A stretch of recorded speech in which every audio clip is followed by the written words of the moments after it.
Skenar terapia je špecifický druh elektroterapie, ktorá vie komunikovať s našim telom cez nervové vlákna a vie spustiť samoliečiace procesy v tele. Táto medicínska pomôcka je u nás registrovaná na štátnom ústave kontroly liečiv. Názov skenár znamená samokontrolujúci elektro-neuro-adaptačný regulátor.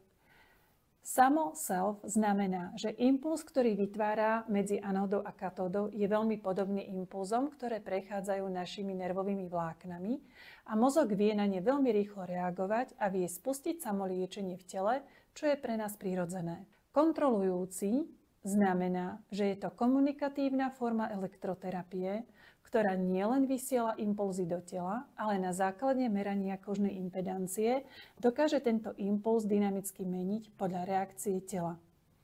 Elektro znamená, že v prístroji sa vytvára jednosmerný bipolárny prúd, ktorý prúdi len v podkoži v mieste priloženia koaxiálnej elektrody skenaru, čiže elektrika nebeží celým telom, preto je skenár terapia bezpečná.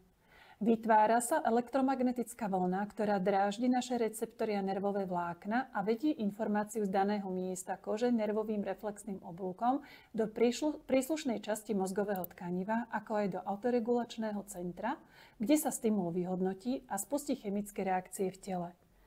Pre predstavu, ako funguje nervový reflexný oblúk, keď priložíme ruku na horúci predmet, automaticky sa nám ruka odtiahne, pretože je to prirodzený obranný mechanizmus tela. Na tomto princípe funguje skenár liečenie, teda skenár je iba komunikátor s nervovým systémom, ktorý spúšťa naše prirodzené reakcie v tele a tie vedú k uzdravovaniu, obnoveniu bunky, navodeniu homeostázy a k rýchlejšej regenerácii organizmu. Nervový systém je komunikátorom medzi elektromagnetickou vlnou a konečnou chemickou reakciou vyvolanou centrálnym nervovým systémom. Výhodou skenár prístroja je, že aktivuje aj vlákna neurovegetatívneho systému, ktoré sú súčasťou autoregulácie, prevažne spúšťa parasympatikové reakcie. Takže zlepšenia sú dlhodobé, dokonca sa naše telo vie úplne uzdraviť z choroby.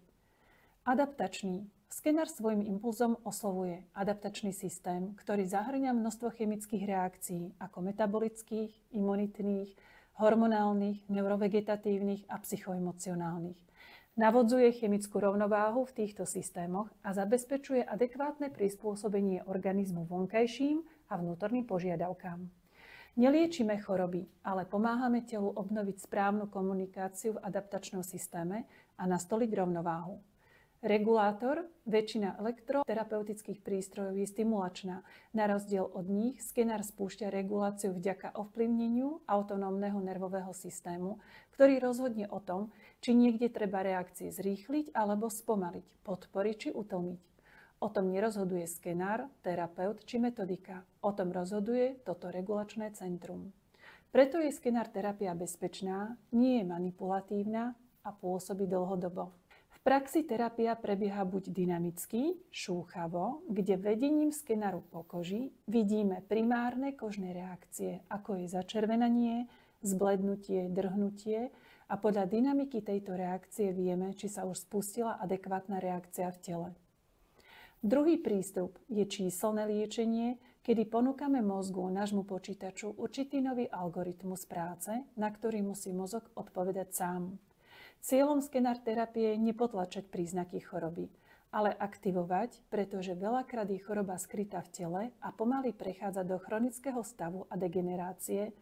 Cez skenerovský impuls aktivujeme mozog k tomu, aby začal tieto problémy riešiť.